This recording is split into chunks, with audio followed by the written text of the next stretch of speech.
জীবনে আমরা অনেক সময় এমন কিছু মানুষকে আশ্রয় দিই যাদের মুখে থাকে মিষ্টি কথা, কিন্তু কাজে থাকে কাঁটা।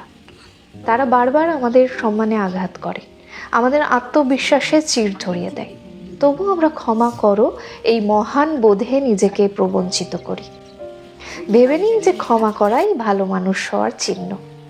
কিন্তু প্রশ্ন হলো, একজন মানুষ যদি বারবার তোমার আত্মসম্মানে আঘাত করে, যদি তার ব্যবহারেই তুমি নিজেকে ছোট অনুভব করো, তবে কি তাকে ক্ষমা করাই সত্যিকারের অর্থে ন্যায়সঙ্গত? না, কারণ প্রতিবারের ক্ষমা তাকে আরও সাহসী করে তোলে, আর তোমাকে করে তোলে দুর্বল। ক্ষমা তখনই মহৎ যখন সেটা একজন অনুতপ্ত মানুষের প্রতি করা হয়। কিন্তু যারা নিজের ভুলকে ভুলই মনে করে না, বরং তোমার সহনশীলতাকে দুর্বলতা ভাবে, তাদের প্রতি ক্ষমা নয়, দৃঢ়তা দেখানোই শ্রেয়। জীবন মানে কেবল ভালোবাসা নয়, নিজেকে ভালোবাসাও। আত্মসম্মান হলো সেই অস্ত্র যেটা ধরে রাখলে তুমি নিজের অস্তিত্ব বজায় রাখতে পারো।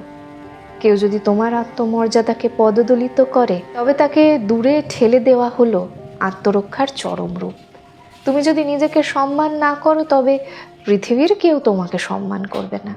তাই সময় এসেছে নিজেকে প্রশ্ন করার, আমি কি সত্যি এমন কারোর জন্য বারবার ভেঙে পড়তে চাই যে আমার মূল্যই বোঝে না?